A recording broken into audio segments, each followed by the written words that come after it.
안녕하십니까. 고인사이드 진행을 맡은 BTN 불교TV 전략기획실장 유건주입니다. 마음을 바꾸는 시간 고인사이드 강연의 문을 열겠습니다. 세상에는 완치가 없는 질병이 하나 있습니다. 바로 치매인데요. 만약 본인도 모르는 순간, 어느 한순간 나만이 가지고 있던 기억이 어느 한순간 모두 사라진다면 여러분들께서는 어떠실 것 같습니까? 저라면 어쩌면 죽음보다도 더 잔인한 일이라고 느껴질 것 같습니다. 인간의 존엄함이 사라진, 기억이 사라진 그런 상황, 끔찍하지 않으십니까? 오늘 고인사에 대해서는 2천여 명의 치매 환자를 돌봐오신 정신과 의사 장기중 선생님을 모시고 치매 환자들의 삶과 죽음에 대해서 이야기 나누는 시간 가져보도록 하겠습니다. 장기중 선생님 자리에 모시겠습니다. 안녕하세요. 네, 안녕하십니까. 네.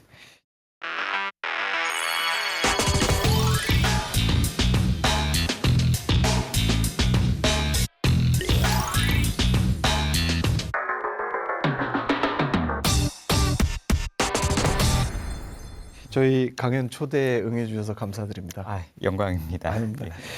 보통 치매 전문이 이제 흔하게 요즘은 이제 워낙 치매를 앓으시는 분들이 많으셔서 주변에서 많이 접할 수 있는데 그동안 2천여 명의 치매 환자를 돌봐오셨다고 그렇게 들었습니다. 네, 네. 예.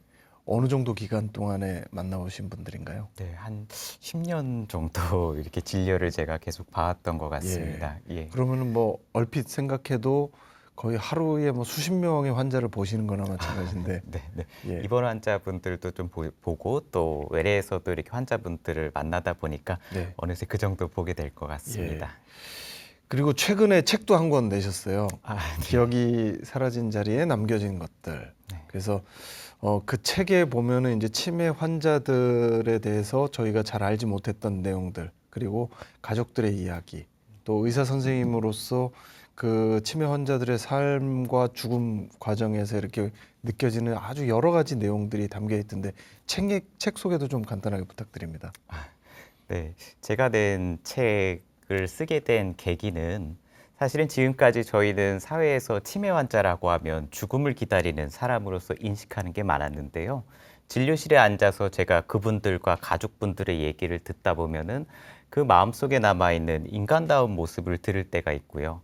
그러다 보면은 그분들이 그냥 죽음을 기다리는 사람이 아니라 우리 옆에서 살고 있는 사람이라는 인상을 받았습니다. 그래서 그 경험을 바탕으로 책을 쓰게 됐습니다. 네. 지금 이제 그 시대가 이제 우리나라도 초고령화 사회로 진입하면서 점점 치매 환자들도 늘어나고 있고 또 그 가족들과의 여러 가지 문제들도 이제 사회적인 이슈가 많이 되고 있는데 오늘 강연이 굉장히 저희가 귀담아 들어야 될 부분이 많은 그런 강연이 아닌가 싶습니다. 강연 청해 듣도록 하겠습니다. 네, 감사합니다. 네, 안녕하세요. 저는 치매를 앓고 있는 환자분들을 진료하고 있는 정신건강의학과 전문의 장기중입니다.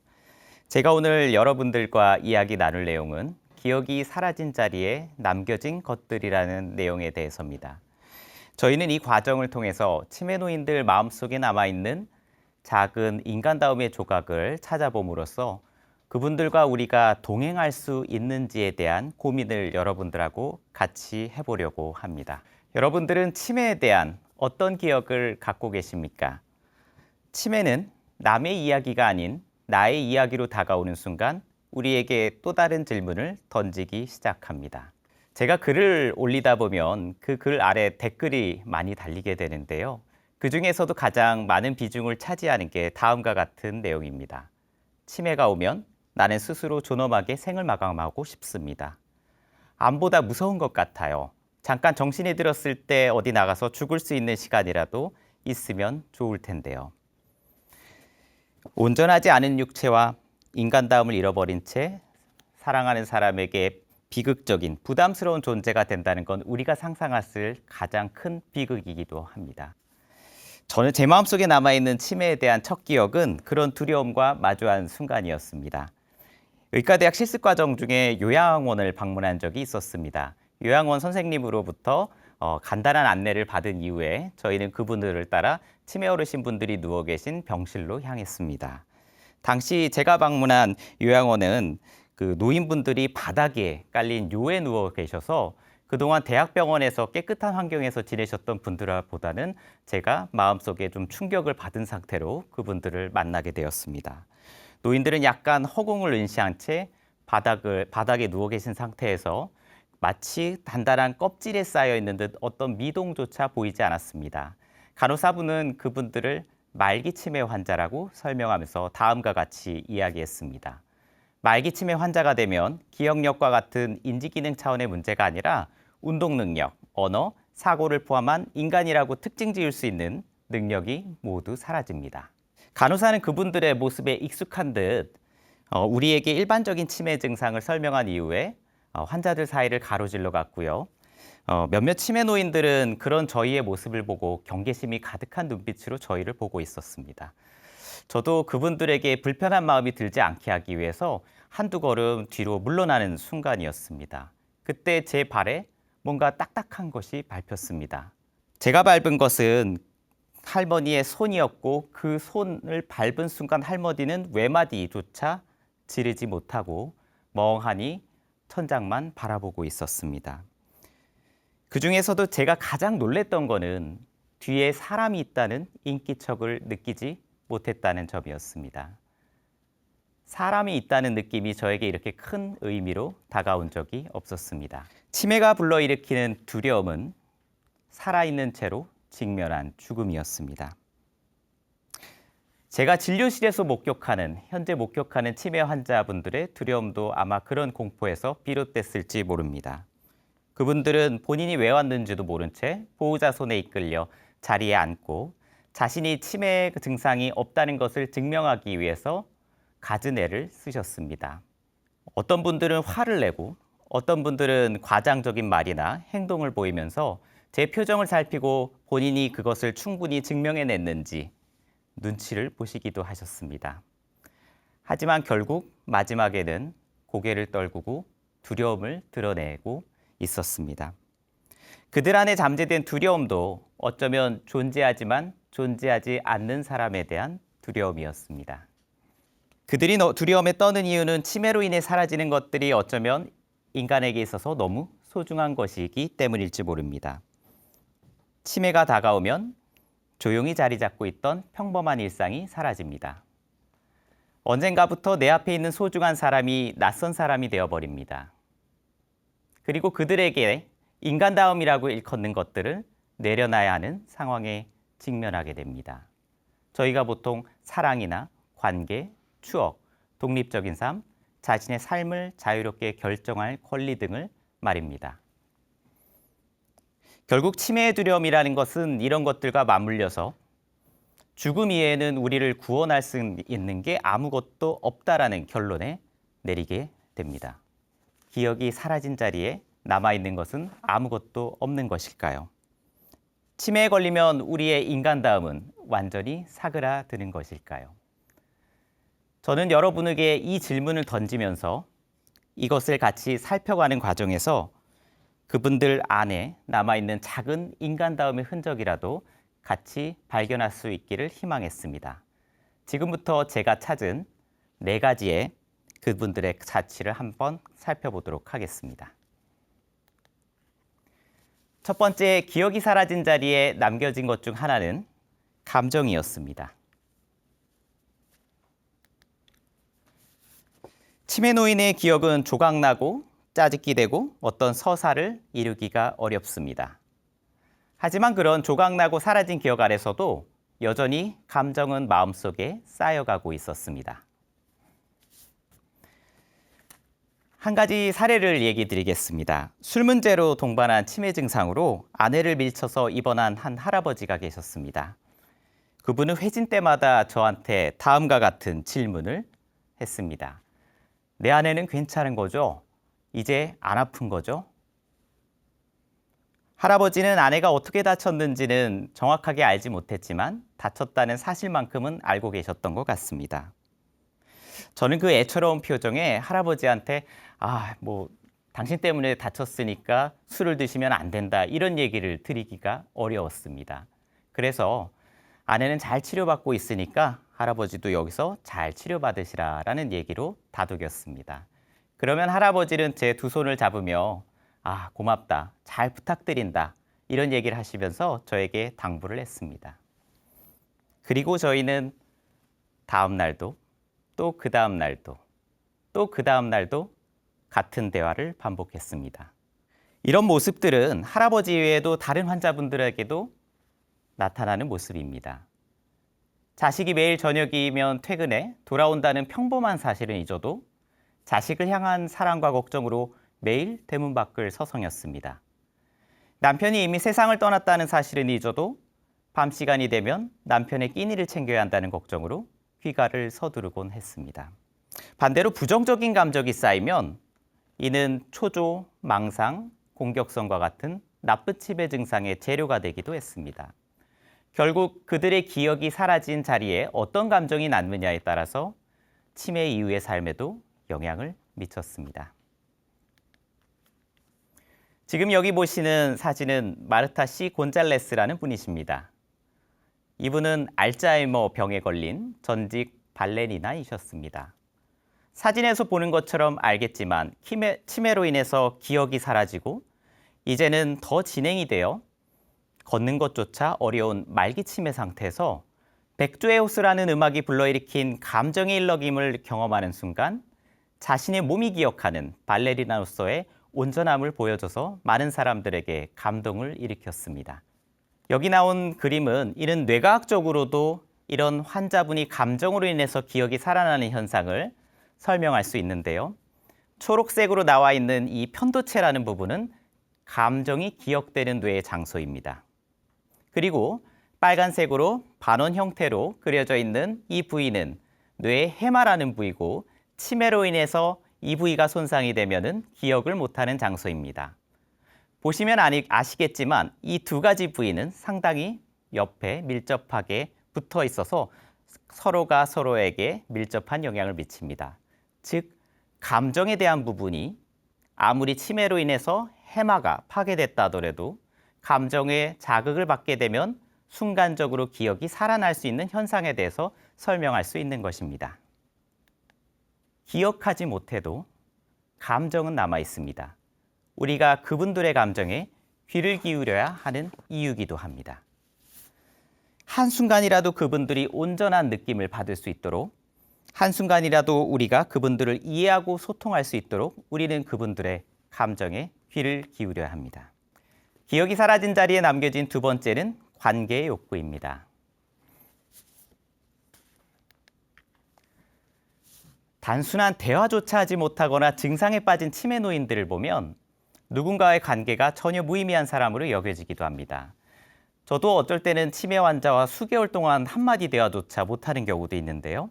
이럴 때면 마치 벽을 마주한 느낌을 받게 되기도 합니다. 그러나 그 증상의 이면 모습 아래 숨겨져 있는 그들의 마음을 따라가다 보면은 변형되고 왜곡된 형태일지라도 그들의 관계에 대한 욕구를 만나게 됩니다. 한 할아버지에게 치매가 찾아왔습니다. 이분은 과거 사회적으로 상당히 성공하셨던 분이셨고요. 대신 권위적이고 자신의 내면을 드러내지 않기 위해서 상당히 애쓰셨던 분이기도 하셨습니다. 이분을 제가 처음 봤을 때 기억이 강렬히 남아 있는데요. 가족분들하고 면담을 끝내고 할아버지가 병동에 올라가시고 갑자기 개인 면담을 요청했습니다. 보통 이런 경우에는 가족분들이 나를 해코지 하려고 한다. 재산 때문에 나를 여기다 데려왔다. 라는 얘기를 하시면서 화를 내는 경우가 많은데 할아버지는 다른 분들하고 다르게 곤란하고 미안한 표정으로 저에게 다음과 같은 얘기를 했습니다. 내가 아무리 설명해도 이 사람들이 믿어야 말이지. 내가 여기 어디 이런 데 올 사람이야? 자네라면 잘 알 거 아니야. 내가 여기에 오느라 자네랑 약속 못 지켜서 미안하네. 저는 이 얘기를 듣고 상당히 혼란스러웠습니다. 제가 할아버지랑 무슨 약속을 한 것도 아니었고요. 만난 적도 없었는데 그런 얘기가 저에게 상당한 혼란감을 가져왔습니다. 하지만 그 순간 제가 할아버지의 눈빛을 보면서 그 마음을 이해할 수 있었습니다. 할아버지는 그 순간 몸은 저를 돌려보고 있었지만 시선은 제 뒤를 향해 있었습니다. 그 순간 할아버지는 환각을 보며 대화를 하고 계셨습니다. 나중에 알고 보니까 그 환각에 나온 사람은 오랫동안 어린 시절부터 친하게 지내온 친구분이셨습니다. 그분은 할아버지가 경계심이 심하고 아무리 고집이 센다 하더라도 옆에서 계속 그 옆자리를 지켜주던 분이셨습니다. 기억이 사라진 자리에서 역설적으로 할아버지는 인생에 있어서 가장 친한 친구를 환각으로 보게 되었던 겁니다. 알랭드 보통은 그리스 철학자 에피쿠로스의 말에 빌려 다음과 같은 이야기를 했습니다. 우리 인간은 자신이 존재하고 있음을 지켜봐 줄 수 있는 누군가가 없다면 존재하지 않는 것과 마찬가지다. 우리는 모두 관계 안에 있는 사람이라는 것, 누군가 옆에 있고 싶고 없으면 그리워하는 사람이라는 그 욕구는 기억이 사라진 자리에도 여전히 남아 있었습니다. 우리가 인간다움을 얘기할 때 빼놓을 수 없는 주제가 있죠. 바로 세 번째로 얘기 드릴 부분은 사랑에 대한 이야기입니다. 사랑하는 자식을 못 알아보고 자신의 배우자를 못 알아봐서 소리치고 있는 치매 환자를 보고 있자면 치매 환자가 된다는 것은 이제 더는 사랑에 대해서는 논할 필요조차 없는 그런 존재가 된다는 느낌을 받을지 모릅니다. 하지만 저는 한 할머니의 모습에서 사랑에 대해서 다시 한번 깊이 생각해 볼 수 있는 기회를 가졌습니다. 치료 프로그램에 참여했던 할머니셨는데요. 그분은 매일 치료 프로그램의 뒷자리에 앉아서 한 할아버지만 바라보며 응시하는 분이셨습니다. 할아버지를 바라보는 할머니의 눈빛은요, 마치 사춘기에 사랑에 빠진 소녀의 눈빛이었습니다. 그렇다고 다가가 말을 거는 것도 아니고 친한 척을 하는 것도 아니었습니다. 대신 할아버지 주위에 다른 할머니가 다가가 말을 걸면 갑자기 순간 앙칼진 눈빛으로 다음과 같이 얘기했습니다. 저것이 내 남편을 저렇게 홀릴 줄 알았어. 저 여우 같은 것. 그런데 정작 할아버지는 할머니의 남편이 아니었습니다. 할머니의 어떤 생각의 흐름이 할아버지를 남편으로 오인하게 만들었는지는 알기가 어렵습니다. 어쩌면 치매로 인해서 실인증이라는 얼굴을 잘 알아보지 못하는 얼굴 실인증이라는 현상을 경험하신 걸 수도 있고요. 또는 망상적 착오라고 해서 낯선 사람을 친숙한 사람으로 받아들이는 그런 뇌의 작용이 벌어질지도 모릅니다. 하지만 제가 저에게 시선을 끌었던 것은 그런 증상적인 부분이 아니라 할아버지를 바라보는 것만으로도 행복해하고 그리고 할아버지 곁에 있다는 이유만으로 다른 사람을 질투하는 할머니의 생생한 감정이었습니다. 치매와 망상이 비록 모르는 할아버지를 남편으로 만들었지만 아직 사랑할 수 있다는 마음은 할머니 마음속에 있었습니다. 인간에게 필요한 것은 어떤 삶의 의미가 아니라 의미 있다는 느낌이라는 글을 읽은 적이 있습니다. 사람은 본능적으로 알고 있는 것인지도 모릅니다. 아직 사랑할 수 있는 것은 아직 살아있다는 느낌과 같다는 것을 말입니다. 그렇기에 사랑의 형태는 사라지거나 왜곡됐을지언정 우리가 아직 사랑할 수 있다는 그 본능은 마지막까지 남는 것 같습니다. 마지막으로 기억이 사라진 자리에 제가 얘기 드릴 네 번째는 고통을 대하는 삶의 태도입니다. 저는 의사로 살면서 적잖은 죽음을 만났습니다. 치매 노인의 죽음, 암 환자의 죽음, 제가 돌보던 사람의 죽음, 그리고 제 주위 사람들의 죽음까지 말입니다. 그중 치매 노인분들의 죽음은 어떤 죽음보다 비극적이었습니다. 그 이유는 준비할 겨를도 없이 자신 앞에 온 것조차 인지하지 못한 채 맞이하는 죽음이었기 때문입니다. 아무리 사랑하는 사람이 옆에 있어도 죽음은 오롯이 혼자 맞이하는 것이었습니다.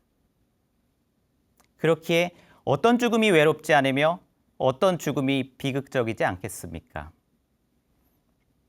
우리가 생각하는 것처럼 죽음은 우리를 기다려주지 않았습니다. 죽음도 우리를 준비된 상태로 맞이하지 않았습니다. 그렇기에 우리가 할 수 있는 것은 어떻게 죽음을 맞이할 것인지에 대한 고민이 아니었습니다. 존엄한 죽음은 어떻게 살아야 하는지에 대한 질문으로 이어질 때 의미가 있었습니다. 그리고 어떻게 살아야 하는지에 대한 질문은 미묘한 차이가 있지만 어떻게 행복하게 살아야 되느냐 또는 후회 없이 사느냐가 아닌 고통으로 가득 찬 현실에서 어떻게 고통을 대하고 살아야 하는지에 대한 자신만의 답을 찾아가는 과정이었습니다. 물론 제 자신도 이에 대한 어떤 답을 아직 얻은 것은 아닙니다. 그러다 언젠가 제 진료실에서 치매 어르신분들이 잔잔히 했던 한마디 말씀이 마음을 좀 맴돌았습니다. 그것은 지금도 그렇게 나쁘지 않아 라는 그분들의 말씀이셨습니다. 제가 보는 그분들의 현실은 너무나도 고통스럽고 비극적이었습니다. 그렇기에 이런 지금도 그렇게 나쁘지 않다라고 얘기하는 모습은 현실을 받아들이지 않는 그분들의 부정의 어떤 방어 기제라고 생각했습니다. 하지만 거듭해 들을수록 이 말은 저에게 이유 모를 묵직한 울림으로 다가왔습니다. 이것은 완벽히 후회 없는 것도 아니고 그렇다고 고통을 극복하려는 처절한 몸부림도 아니었습니다. 이는 자신의 고통을 담아내며 살아가는 것 자체의 목적을 둔 삶의 의지의 모습이 담겨 있었습니다. 어쩌면 죽음과도 같은 치매 안에서 그분들은 어떤 고통을 다루는 삶의 태도가 자신에게 위안을 주는지 본능적으로 알고 계셨던 것 같습니다. 자신의 현실을 받아들이고 주어진 삶을 이어가는 태도. 저는 이런 고통을 대하는 삶의 태도야말로 기억이 사라진 후 남겨진 것들 중 가장 인간다운 모습이지 않을까 개인적으로 생각해 봅니다. 결론적으로 치매가 걸려도 기억이 사라져도 삶이 끝나는 것은 아닙니다. 여전히 치매 환자분들과 우리는 연결될 수 있는 감정, 관계 욕구, 사랑할 수 있다는 본능, 고통을 대하는 삶의 태도를 통해서 연결될 수 있는 여지를 갖고 있다고 생각합니다. 치매가 완치 없는 병이라는 생각 때문에 이로 인해서 여겨지는 절망감은 어마어마한데요. 하지만 완치가 없어도 그분들과 이런 연결고리를 통해서 동행하기 위한 고민을 해볼 수 있습니다. 그리고 그들과 동행한다는 것은 그들을 돌보는 보호자에게 온전한 책임을 지운다는 의미가 절대 아닙니다. 이는 지역사회에서 이웃으로서 우리가 치매 환자들을 얼마나 품어줄 수 있는지에 대한 고민을 이야기합니다. WHO에서 그리고 국제사회에서는 이를 치매 친화적 사회라는 용어로 설명하고 있습니다. 이는 치매 노인들이 자신이 살아온 삶의 방식에 따라 가급적 과거 누렸던 일상생활을 계속 이어가는 즐거움을 느낄 수 있도록 하는 치매 노인을 위한 환경을 조성하려는 시도입니다. 이 네덜란드의 호금의 마을에서는요, 치료진들이 가운을 입거나 유니폼을 입고 있지 않습니다. 이들은 점원이나 이웃의 역할을 하면서 옆에서 치매 환자분들이 독립적으로 생활할 수 있도록 도와주는 역할을 담당하게 됩니다. 물론 어떤 분들은 이 네덜란드의 호그백 마을을 보면서 단순히 비싼 요양원 정도로 생각하시는 경우도 많습니다. 하지만 제 시선을 끌었던 것 중에 가장 인상 깊었던 것은 그들이 입소하는 치매 노인분들의 거주를 결정하는 그들만의 방식이었습니다. 그들은 치매 환자분들을 진단명이나 중등도로 구분해서 관리하지 않았습니다. 다음에 나와 있는 4가지 방식을 통해 7가지 생활 양식으로 나눠 그분들이 같이 생활할 수 있도록 유도를 했습니다. 그 4가지는 과거 직업, 삶에 대한 관점, 취미, 성향에 대한 부분입니다. 7가지 생활 양식을 살펴보면 활동적인 성향을 가진 분들을 따로 모으고 손으로 작업하는 것을 좋아하는 분들을 모으고 집에 혼자 머무는 것을 좋아하시는 가정적인 스타일인 분들끼리 모으고요. 전통적인 네덜란드 스타일, 예술을 좋아하는 문화를 즐기는 스타일, 종교 생활을 중시하는 스타일, 이민자를 위한 다문화 스타일 등 각자의 생활 양식에 따라서 치매 화루분들이 어울려 살 수 있는 방향을 잡았습니다. 이분들은 공통적으로 이 치매 친화적 사에서는 개인의 다양성 존중이나 자율성, 질병보다는 사람을 중시하는 태도, 그리고 기능을 쓰지 않으면 상실되기에 과도한 돌봄을 조심해야 된다는 철학을 갖고 운영이 됩니다. 예전에 버스를 타고 가는데 제 옆에 조현병 환자분 한 분이 앉으셨습니다. 혼잣말을 계속 중얼거리고 계신데 1시간 정도 버스를 타고 가는 기간 동안 얼마나 제가 식은땀을 흘렸는지 모릅니다. 지금 돌이켜서 생각해보면 사실 혼잣말을 하는 것 이외에는 전혀 불안정한 모습은 없었는데 말입니다. 막연한 불안감으로 누군가를 바라보는 것과 이해를 기반으로 그들과 동행하는 것은 분명 큰 차이가 있습니다. 저는 오늘의 이야기가 치매를 앓는 사람들과의 동행을 위한 작은 변화의 보탬이 되었으면 좋겠습니다. 제 이야기는 여기까지 마치겠습니다. 감사합니다.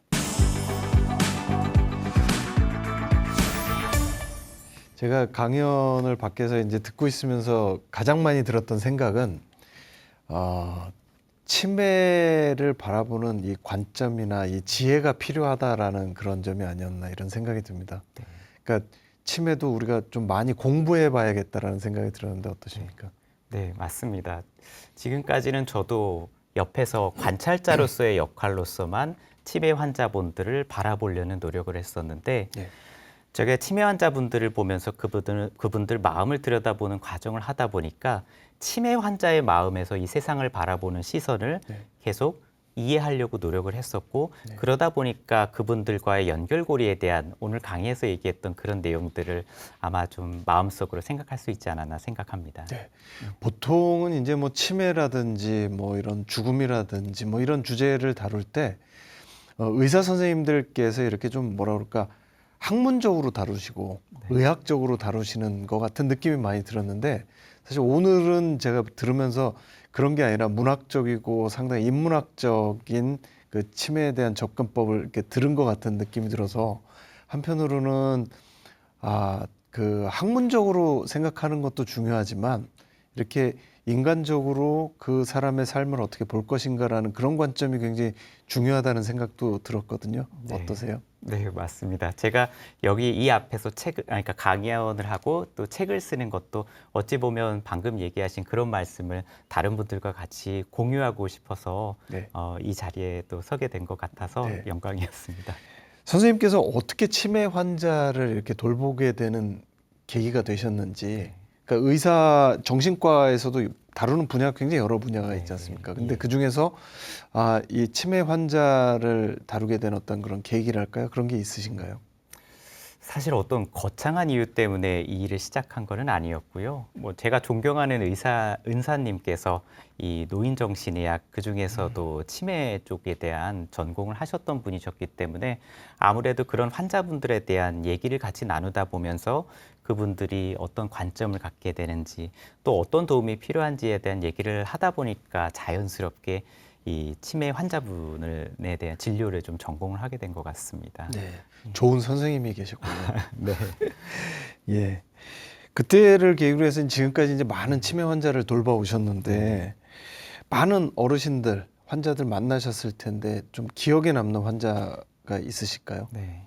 보통 대학병원에서 치매를 이제 진단받고 오시게 되면 저 같은 경우에 이제 어떤 치매를 진단받았는지 그런 치매에 대한 종류라든지 의학적 용어에 대한 궁금증을 가지게 됩니다. 네. 이제 그러다 보면은 그분에게 이제 치매라는 단어를 바로 쓸 수는 없기 때문에 기억이 깜빡깜빡하는 것 때문에 오셨는데 좀 뭐가 힘드셔서 오셨어요? 이렇게 돌려서 표현하는 게 아니라 그 할머니한테는 저도 그날은 왠지 모르게 무슨 치매를 진단받으셨어요? 라고 직접적으로 여쭤보게 됐습니다. 치매라는 단어는 앞에서도 설명드렸지만 환자분들이 두려움을 맡게 되기 때문에 네. 그 순간에 할머니께서 갑자기 똑같은 치매라는 이야기를 하셨습니다. 네. 저는 그 순간엔 이 치매라는 단어 때문에 할머니가 좀 화가 나셔가지고 사실 방송에서 얘기해서 괜찮은지는 모르겠지만 이게 꽃이란 단어와 비슷한 욕을 하신 줄 알았거든요. 네. 그래서 놀래가지고 할머니를 바라봤는데 그 할머니께서 한 번 또 씩 웃으시면서 꽃 같은 치매라고 얘기를 하셨고, 나중에 이제 가족분들을 통해서 알게 된 것은 그분이 워낙 그런 유쾌하게 어떤 고통을 담아오는 삶을 살아오셨던 분이기 때문에 아마 그렇게 이야기하지 않으셨을까라는 얘기를 듣게 됐습니다. 아, 예. 그러니까 그런 상황에서도 결국 삶을 대하는 태도가 굉장히 중요한 거라고 볼 수 있겠네요. 네, 네. 그런 것 같습니다. 특히 이제 치매 환자들이 갖는 어떤 특수성이나 이런 것들을 볼 때 환자들을 통해서 배우는 것도 많으실 것 같아요. 네. 어찌 보면은 제가 치매 어르신 분들을 본다는 거는 어른들의 삶을 보게 된다는 거거든요. 네. 그 어른이라는 것은 결국은 그 오랜 고통의 시간 동안을 견뎌내고 자신만의 어떤 그 삶을 다루는 태도를 배워오신 분이시잖아요. 네. 그러다 보니까 아무리 치매 어르신 분들이라 할지라도 그 고통 안에서 그것을 견뎌내는 모습들을 보게 됩니다. 그래서 어떤 분들은 봉숭아물을 드리면서 저한테 자랑하시면서 그런 어떤 고통스러운 상황을 견뎌내는 소소하지만 확실한 행복으로 고통을 견뎌내는 모습이나 방금 얘기 드렸던 이런 꽃 같은 치매라고 자신의 어떤 고통을 유쾌하게 내치는 듯이 표현하시는 그런 모습이라든지, 강의 때 얘기 드렸듯이 지금도 그렇게 나쁘지 않다라고 표현하시면서 자신의 삶을 받아들이면서 가시는 그런 모습들에서 제가 살아가면서 어떻게 고통을 다뤄야 되는지에 대한 이런 배움을 얻게 됩니다. 네. 선생님께서 이제 치매를 바라보는 관점을 여러 가지로 이제 좀 바꿔야 된다 이런 말씀을 들으면서 한편으로는 또 이제 이런 질문 꼭 드려보고 싶었어요. 여전히 많은 치매 환자들, 특히 이제 중증 치매 환자들의 가족들은 굉장히 큰 고통을 또 겪고 있거든요. 네, 네. 그분들한테는 어떤 조언을 해줄 수 있을까요? 네.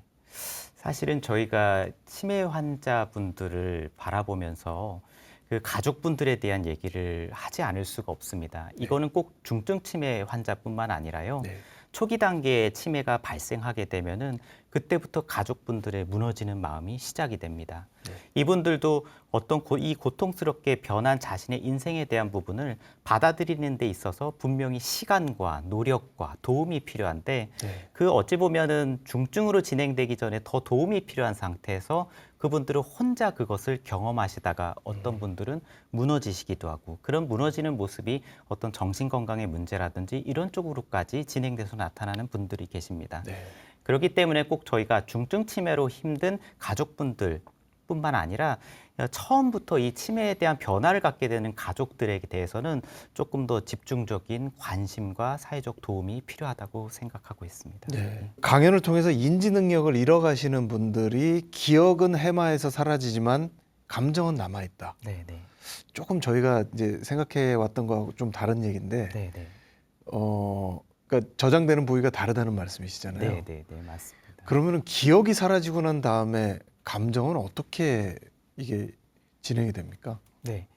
기억이 사라진 자리에 아까 제가 이제 그 한 할머니, 발레리나 할머니의 네. 예시를 보여드리기도 했지만, 우리가 기억이 사라졌다 할지라도 감정의 영역에서 강렬한 감정, 그리고 또 적절한 감정일 경우엔 그것이 해마를 자극해서 순간 그 기억을 살려내는 네. 경험들을 하게 되는 경우가 있습니다. 네. 그래서 많은 보호자분들이 얘기할 때 어느 순간에 갑자기 할머님이 돌아오신 것 같아요 라는 얘기를 할 때가 있는데, 네. 아마 그런 뇌의 어떤 작용 때문에 그러지 않을까라고 이해를 하고 있습니다. 네. 하지만 저희가 이것은 강렬하고 좋은 감정일 때에 대한 의미라면, 네. 제가 사실 이제 주로 진료하고 있는 환자분들은 상당히 오랜 기간 나쁜 감정 그리고 부정적인 감정이 쌓이신 분들 같은 경우에는 그런 부분들이 나쁜 치매라고 보통 얘기하는 치매의 심리행동 증상의 재료가 되는 것들도 많이 보다 보니까, 우리가 어찌 보면은 이 감정이 어떻게 쌓여왔느냐에 따라서 치매 이후의 삶에도 영향을 미치는 부분이 네. 있는 것 같습니다. 치매에 걸리지 않기 위해서 뭐 수학을 공부해 본다, 뭐 어떤 거를 해본다, 뭐 혹은 뭐 어떤 분들은 뭐 독서나 혹은 뭐 고스톱이 뭐 치매에 좋다, 뭐 이런 얘기를 하지만 네. 실제로 그런 게 중요한 게 아니라 평상시에 자기 감정을 어떻게 긍정적으로 끌어가느냐가 훨씬 네. 중요하다는 말씀으로 읽힙니다. 네, 물론 방금 앞에서 얘기해 주신 인지 기능을 자극하기 위한 네. 여러 가지 노력도 중요한 부분이기도 중요하고. 합니다. 예.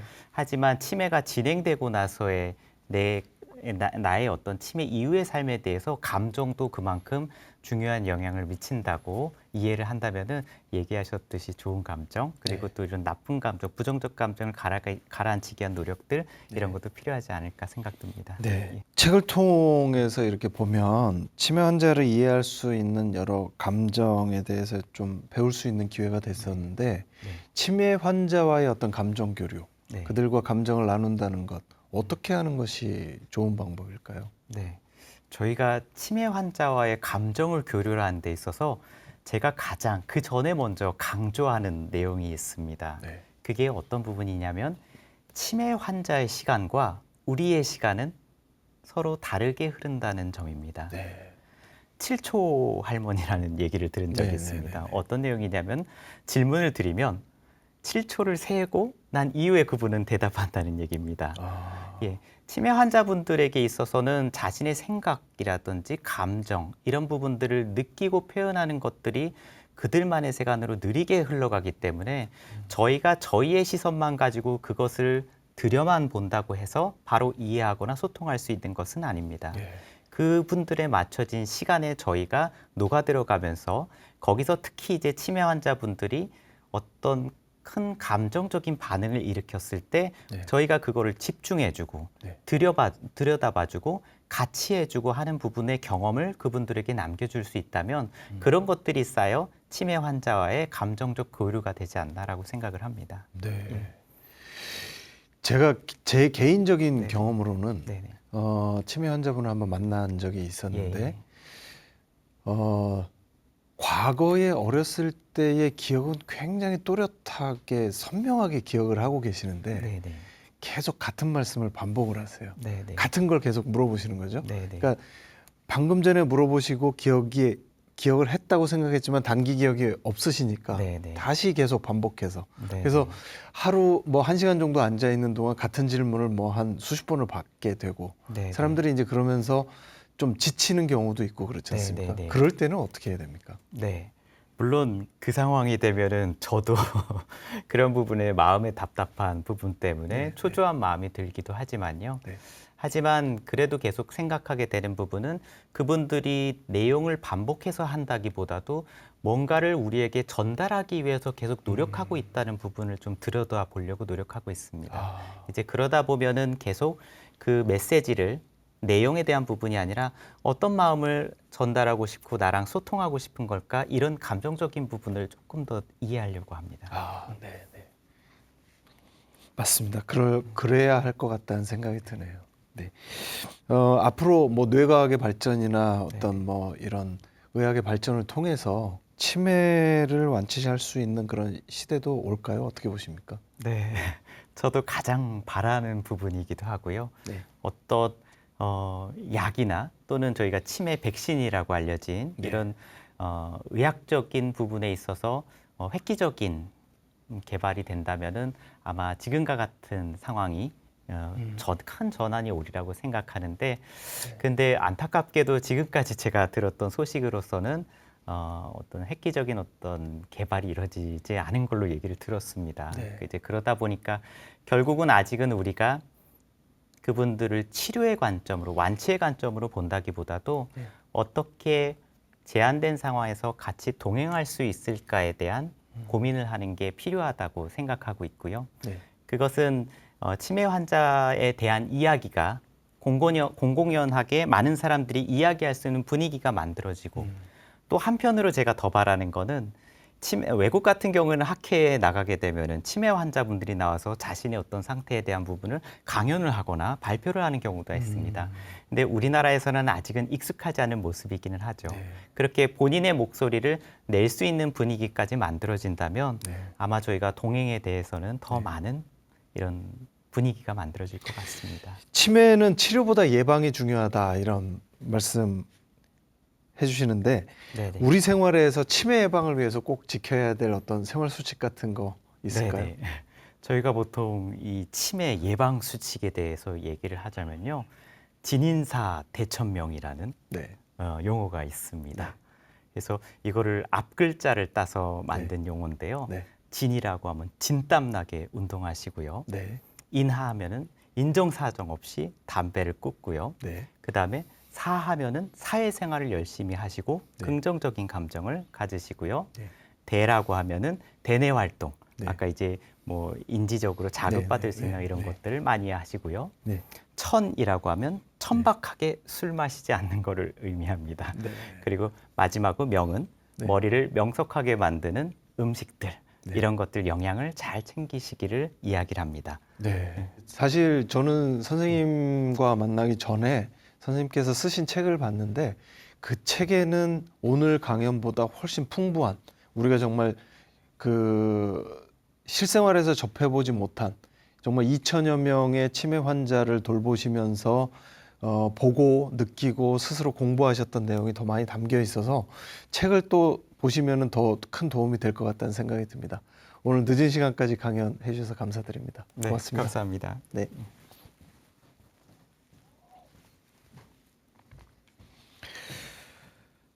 몇 해 전 사람들의 가슴을 울렸던 드라마 눈이 부시게는 치매를 겪는 환자의 이야기를 다루어서 화제가 됐습니다. 치매 환자를 다루는 많은 드라마나 영화들이 환자와 가족이 겪는 고통을 묘사하는 데 반해서 이 드라마는 치매 환자들의 마음속에 그려지는 세상을 다루어서 화제가 됐습니다. 무서운 병으로서의 치매가 아니라 기억이 사라진 사람의 마음속에 그려지는 세상을 그려냈던 것이죠. 드라마 눈이 부시게에 나오는 마지막 대사는 이렇게 맺습니다. 내 삶은 때론 행복했고 때론 불행했습니다. 삶이 한낱 꿈에 불과하다지만 그래도 살아서 좋았습니다. 지금 삶이 힘든 당신, 이 세상에 태어난 이상 당신은 이 모든 걸 매일 누릴 자격이 있습니다. 후회만 가득한 과거와 불안하기만 미래 때문에 지금을 망치지 마세요. 오늘을 살아가세요. 눈이 부시게. 당신은 그럴 자격이 있습니다. 누군가의 엄마였고 누군가의 누이였고 딸이었고 그리고 나였을 그대들에게 오늘 강연에서 장기중 선생님께 들었던 이야기와 일맥상통하는 얘기가 아닌가 싶습니다. 마음을 바꾸는 시간 고인사이드 늦게까지 함께해 주셔서 감사드립니다. 마음이 늘 평안하시기 바랍니다. 안녕히 계십시오.